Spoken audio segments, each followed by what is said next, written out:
Today I'm joined by Jan Thorpe. She's an author and she's also the CEO executive director and founder of Inner Visions Cleveland.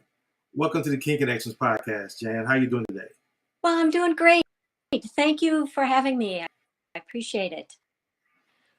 Thank you for being here. I appreciate your investment of time and energy. Now, I'd like to begin by asking this question and kind of set the context for our discussion. That is to ask you, what is your spiritual energy number ranging from 0 being life sucks to 10 being life is awesome? Where would you say you're at right now? Right now? Yes. Can I be as bold?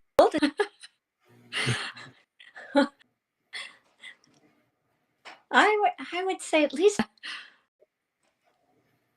I'm sorry, I didn't catch that. One more time, please. I as bold to say right now I feel about a 9 or a 10. Excellent. That's great. I love working with folks who are 9s and 10s. That means we're going to have an excellent conversation. Well, as we begin the podcast, I like to always ask individuals who I see as conscious leaders and folks who are out here making sure. I'd love to know, what do you see as your purpose in life? Wow. You start with deep questions. Let's see. I believe that I was placed here for people's strengths. Feel as though what's important, really critically important to me, is below the surface of people's actions and look deeper for what is their core. I feel like that's where the authentic. My goal when I meet people is to find that, because it is what enriches me in the connection, what I receive, and what I mirror back is what I'm seeing, so that they can be aware of their inner strengths and Okay. And it seems we're still having a little audio difficulty because it's a pause sometimes, you say. And I guess we may have to live with that because we're live now, and we'll see if it improves as we go on through the show. But you gave a wonderful answer. It was kind of choppy, but let's try our next question and see where we are with that. Now, in this term of consciousness, new world that we're in, where folks are using that term quite a bit, and we hear people throw that term out, conscious leadership, being a conscious leader, quite a bit. I'm always curious to know, there's different definitions to conscious, being a conscious leader. So I always like to ask conscious leaders how you define being a conscious leader.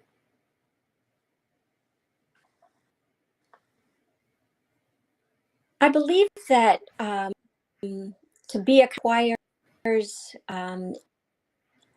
being able to see more fully perspective angles, and to do that, you need to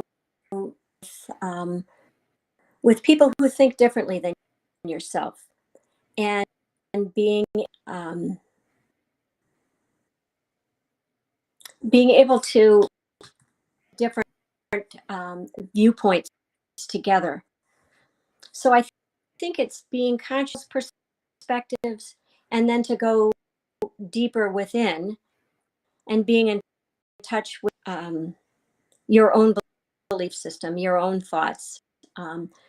So it's an consciousness. Answer, and I definitely agree with you there. And now, you've done a lot of great things in your life. We're going to get a chance to talk a little bit about some of those as we go forth in the interview. But at this stage in your life, as you reflect back and look back, what would you say you're most grateful for?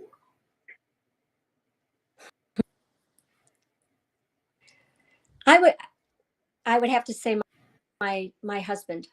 I feel as though our relationship has been such a gift, and it has allowed me to have and do things that I wouldn't normally have ever thought about doing, because he may not always agree with me, and he may not always think that I'm going maybe the wisest, but he also know that he gives me that space to try things, and that he'll be there. So I would have to say it's been my husband. Okay, that's a wonderful answer. Now, as we shift the comments to your business and your nonprofit you created, so this is a two-part question. What would you say is the mission of the Intervisions of Cleveland, and what was the inspiration for why you founded the Intervisions of Cleveland? So the mission of to discover residents of our community, Cleveland and East Cleveland, have a vision for improving the neighborhood. And we listen to the visions that they have, and then connect them to the people, places, or things they need, make those visions realized. And the way we do that is by connecting people across racial and economic divisions to co-create solutions to problems. That's our vision, is to be able to uplift people who normally would be left out of the equation in terms of solutions. We go to people in the community who have been experienced, and we know that because of their lived experience, have the deepest knowledge for what's needed to make changes, and what they need to make those changes realized. Now, what I found to be, that's a lovely vision and a mission. And I definitely recognize the need for an organization like yours in Baltimore City or any city, and the connection that introduced us. You come very highly recommended, so I know you do great work, and I've got a chance to read the books you sent me. So I know that you've outlined case studies, so I know the great work that you do. Now, and I came across your model that you have on your website, which is small bucks, big change. So I thought that was very interesting, and I just want to have you kind of explain what that means and how you implement that particular model. Well, the small bucks part is the belief that we collectively, nonprofit social service organizations, have been using money to solve human problems, putting money as the forefront, or money is the stumbling block for not being able to say we don't have enough money for it, or we have to raise money for that. Meanwhile, there's people that are being overlooked. And so, different approach, and try to begin with what could we do with money, and how is it that we could work collectively by province to address an issue. How, in fact, that way, first through relationship building, and by pulling on the assets of the people that are in the group, could actually then move things forward. And so money is, of course, we're not going to turn away any amount of money, but each of the projects has begun first by having absolutely no money at all, tackling the issues that we feel are the core structural that create systemic racism, systemic poverty. How do we address those by creating and shared visions towards tackling that problem? I can kind of give you some examples. We've been doing the community and the police, and we saw that, we could raise a lot of money and apply for lots of grants to try to do engagement between police and the community. But meanwhile, while we're waiting for all of that, lots of us. And really, the basic issues is, how do we know each other as humans? So we brought together community members and other to have shared conversations and begin to tackle issues just as human beings with boots on the ground, for grants and foundations, and to make that happen. We asked if we could take police recruits graduated from the academy to be able to go on ride-alongs with us of what a civilian would do when they go on a ride-along with the police. We did do that. We rode with the police and got to see the perspective. But then we wanted to be able to give the police a strengths in the community, and what are the assets, and how could they begin to know begin to work in different districts. Just a penny. All that was required is to bring people together and of bringing police to the various neighborhoods and introducing them to having deep discussions. And so it's that notion of building relationships and then working on, we've pooled our resources, then what do we need?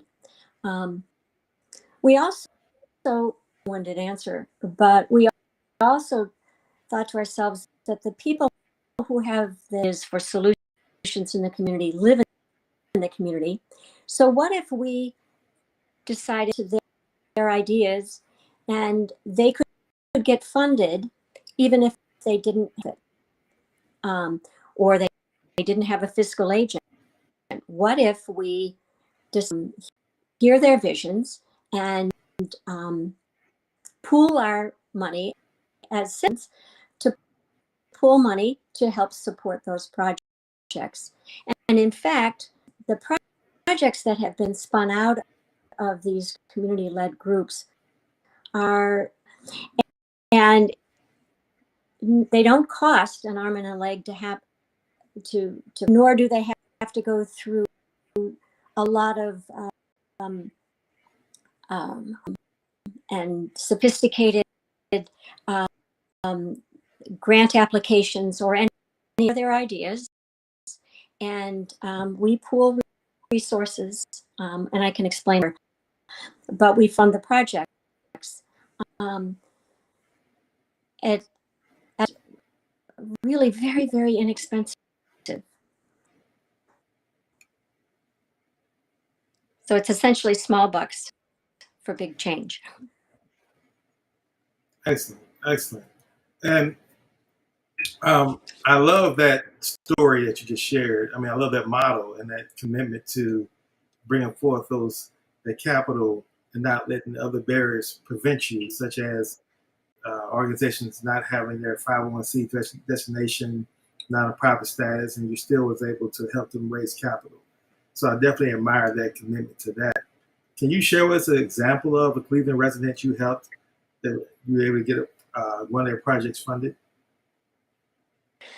So every quarter we have a group of that live in the community that have ideas that they want funded, and they raise, for instance, I'll give you an example of our giving circle and who attended. There was a group that was looking for money to hip hop group that works with youth and how to write lyrics that help them that they're dealing with in their community, and help them to deal with their emotional response to the, and then they teach them how to turn that into hip hop music, how to record it, how to design t-shirts for that, how to perform it, and then how to get paid for all.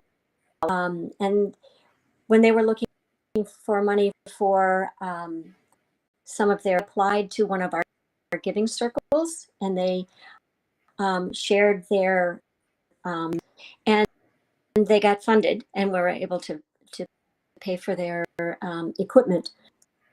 That same giving circle, or maybe it was a different one, but there was been caught up in human trafficking and now has a life around, and wanted to work with other women who are to help them get out from under their circumstances. And she was applying for to do street outreach. She would give on the street who were involved in human trafficking, and it gave all the resources they need and a phone number that they could call 24/7, help they needed to get out of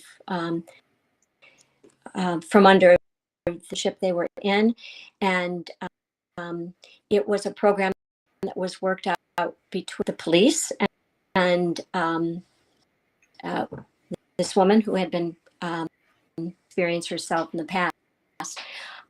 So the money she was given went to all the educational information, all of the purses that she was given, hygiene products, and a variety of other things. There was another group for a community kitchen that would be where they about healthy eating. They taught them to grow the food, how to present the food, how to run a restaurant, how to do the budget. They were given a salary to have an education, and they and funding, and got the money through one of our giving circles. So those things that happen at the giving circles, but we also give money for people who over a hump, and if they can get over the hump, they sliding into deeper financial trouble that could possibly in homes or their housing. And so the hump day loan, a small amount of money that would help them pay for maybe a portion of the, or just today we got a phone call from a woman who got a job, but her job, unless she was able to have the money for work boots. So for her work boots, so she could start her job.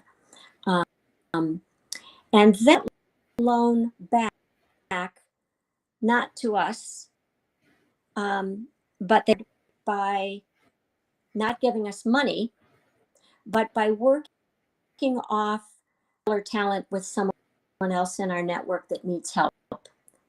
So for example, people in our network needed tutoring, and the person was a teacher, and so that paid back their hump day loan by being a tutor for them. And then we also do microloans. So that's another way that we support projects. again, that can do, will do attitude shows that um, you're a spiritual capitalist. This new book I'm reading called Spiritual Capitalism, which I think is a little more in line with what I'm advocating than just conscious Yes. capitalism, because it's love, and it's not so Yeah. much about trying to just come with rhetoric. I'm not saying conscious capitalism is rhetoric, but spiritual capitalism on love and giving love first, and having love and how you go about executing and implementing your entire models, making sure everyone benefits. I feel that you are what you described as the essence of spiritual capitalism. Now, you kind of probably already answered this question previously, but I'm going to ask it again to see if it's a different way you may have a different answer you may have. Mm-hmm. But I'm curious to know, what are you most Pardon me? what are you most committed to? I'm most committed creating connections across divisions between racial, because I really believe that it is our disconnection that's keeping us from being able to solve pressing issues. So for me, and bridge that division by we are each other's missing piece. The part of the puzzle is dependent upon who's left out of that room. So often we're working with people that are like, but all have the same perspective. We're not able to see the bigger picture, and so when we can bring people's race and economic, and from our solutions are fuller, and it brings us all. Okay. We're still having some audio issues, wonderful answers, and I hate the fact that the answers you're giving are cut off at the end. Mm-hmm. So really, if you don't mind, we're going to do this video over again on a different platform, Sure. maybe, because your answers you're giving are so compelling and so important. I don't want any of that to be lost. While I have you today, I just want to kind of go through the rest of it, if you don't mind, and then we can schedule definitely a time to do another interview and go live, post the last one to everyone else so they'll see your answers in full. Now, here's something I'm curious about, because you shared with me when I read your book, previous conversations. You've done some wonderful things, such as you said a goal of yours is to walk the Underground Railroad. Mm-hmm. You are, again, your can-do attitude, what you're committed to doing, what your track record is. So I'm really curious, what drives you to be the change that you seek?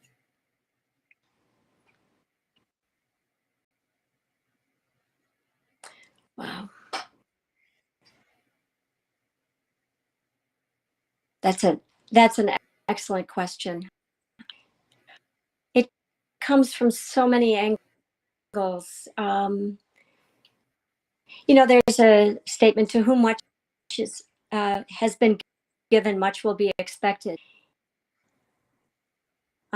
I feel as though I've been granted so much in my life that I want others to do the same privileges that have been granted. And I want to be able to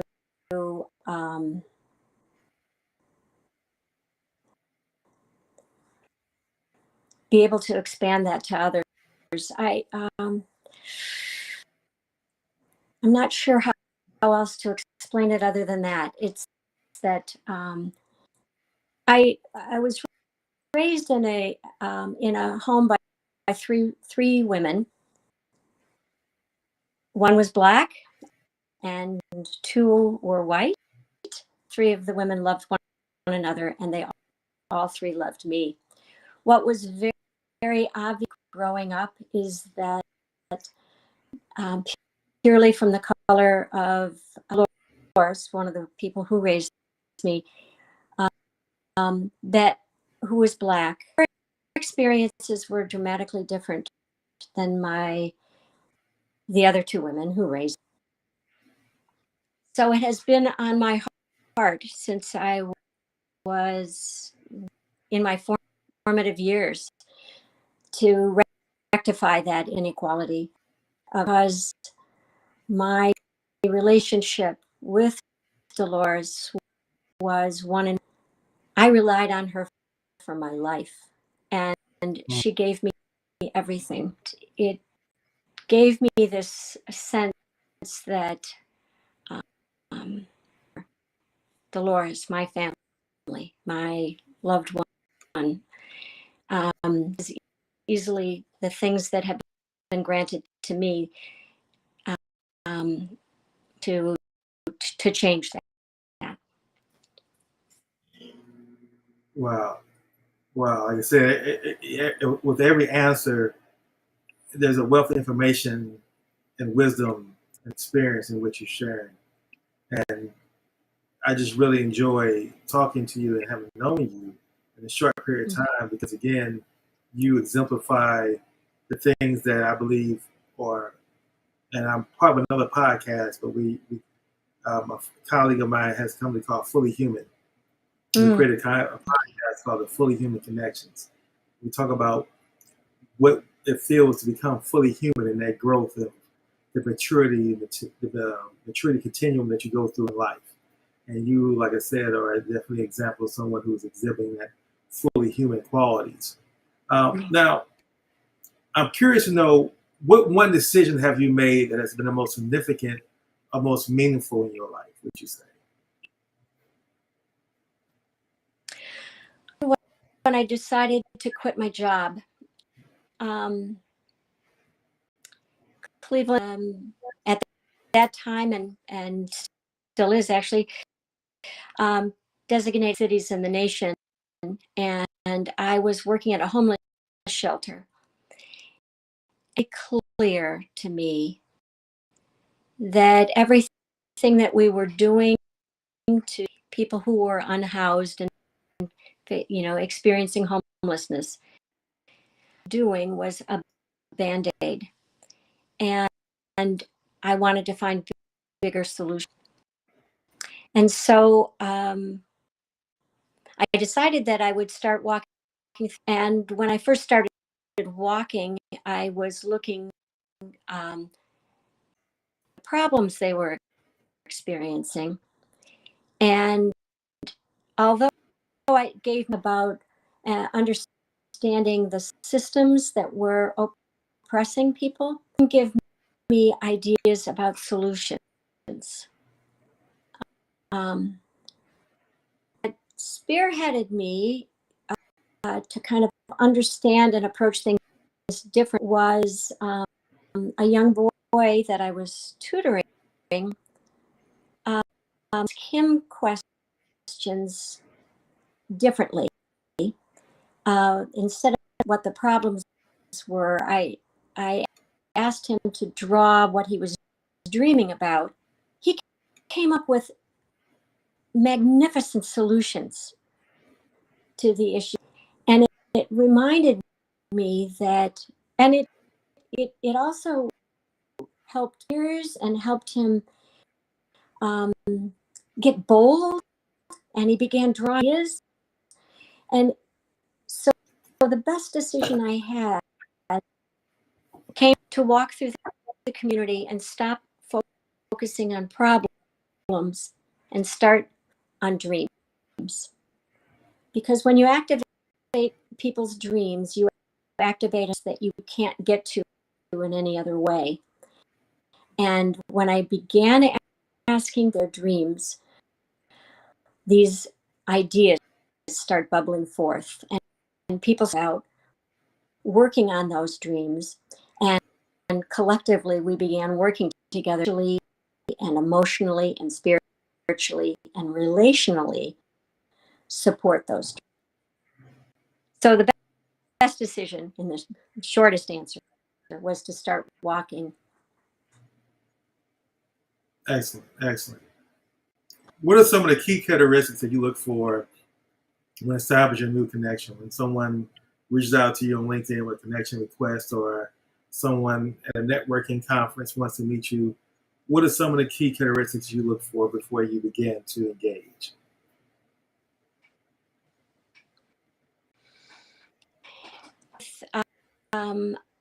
Really a physical reaction to be, and getting a sense of what is motivation, and feeling.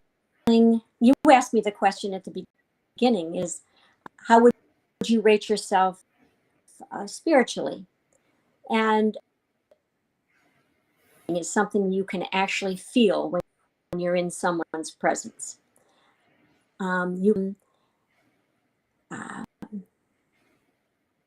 If they're connected, or if it's mechanical, and it's they're wanting to connect because that's the thing to do. When someone wants to connect because it is passion is their pull, it's them. If it's coming from the heart, you know it.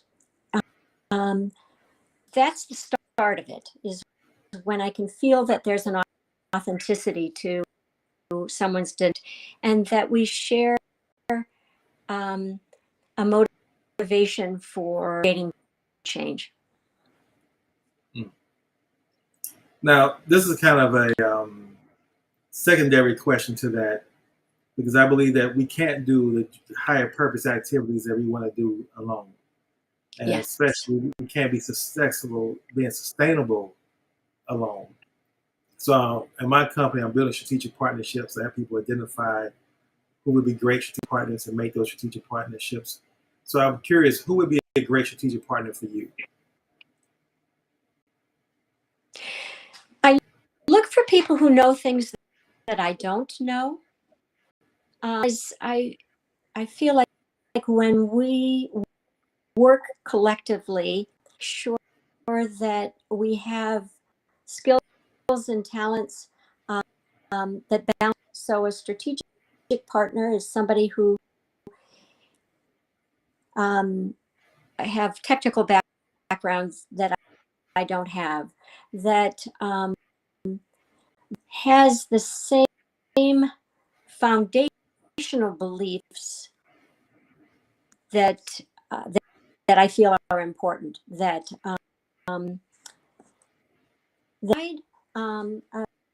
a strategic partner that can do what's good for the whole without necessarily always looking to be the in the limelight. Strategic partners who understand what's going on in the community.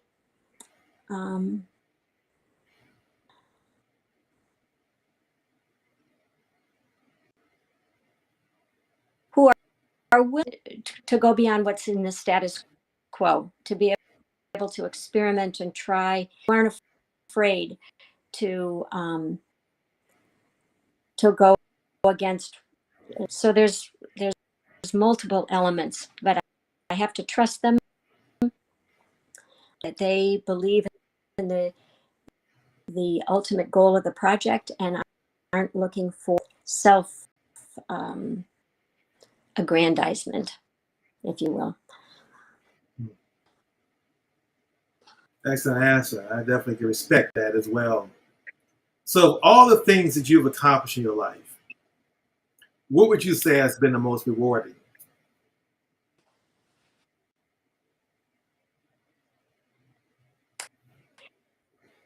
Accepted into the community in a way to meet people and learn from people, and develop deep relationships of trust and support, and being able to see what we can do collectively. Whenever we come together, let's say it ends up creating something bigger than alone. I think that's, yeah. Excellent. Excellent. I understand and respect and appreciate that. Now, I notice each time I talk to you, you are in a very positive state of mind, positive energy. And I know that for you to be able to do the work that you do and help the lives and make the impact you are having in the Cleveland community, you have to be in a positive state of mind, living in grace and love. And I'm always curious to know, are there certain morning rituals that conscious leaders go through to keep themselves in that kind of state? So would you mind sharing what morning rituals or evening rituals you go through to keep you at that positive state of love and grace? Absolutely. A cup of coffee, meditation. Sometimes it's just a personal meditation, and sometimes it's a guided. I do some readings, and I write each day in the morning. And it's a funny thing. I write sort of random thought. It can end up being some to-do lists in there, and a variety of stream of consciousness. Begins by writing words of gratitude, and write to several different people. I address them each, and they're people that have meant so much to me in the community, and each something critically important. One in the last couple of years, and so I keep what they've taught me at top of mind, so I can take that into my taught me about the power of imagination and creativity. One of them taught me mentor. One of them taught me about ambitious and bold and willing to risk and try new things. And one of them just taught me tenderness, and not to be afraid of them, because tenderness and vulnerability and allowing ourselves to be real is a strength. So I keep them top of mind throughout the day. Excellent. Excellent. And then my last question I want to ask you is probably one of my favorite questions to ask. I learn so much, and I get so much great information from this question. Is what book would you say has been the most influential and impactful in your life, or maybe a book that you might share that's been the most impactful in the last week that you want to share our listeners? I'm telling you, that could be multiple, because there's been so many that have guided me. But the one in my journey the most is a book called God is at I Land. It's a photography book, and it's filled with experiences of using her camera and seeing spirituality through the lens of a camera. And it is her that motivated me to walk through kinds of parts of this city and imagine different people were seeing the picture that I was taking, imagining taking that vantage points. So it opened my eyes to seeing differently, to seeing in places that, and made me actually go to places I've been afraid of going before, because I went there looking for the spirit. And I actually found it when I went. So it motivated me to see things differently, and for meeting people, because everyone wants to be seen, and with their pictures taken. So it motivated me to take pictures of people, learn about the person beneath the picture, and I would be doing anything that I'm doing right now today had I not read that book. And I have Jan Phillips, who's the author of the book, to thank. I've developed since I began taking my camera into the community. Excellent, excellent. This has been a great interview. Again, I definitely apologize to our viewers for the audio issues we're having. And again, we're definitely going to do this again on a different platform that won't have the audio issues, because I think you hear the richness of your answers, the authenticity, and the love behind your actions that you do. So I definitely want to thank you for joining the King Connections podcast. And I just want to give you an opportunity to share any closing thoughts you may have and any contact information that you may have with our listening audience. They want more information from you as well. Thank you so much. And I really do look forward to another opportunity more clearly. And yeah, I would love another opportunity. At intervisionsofcleveland.org. Also by email, and I'll share my email. I hope it comes through. It's JBTHROPE.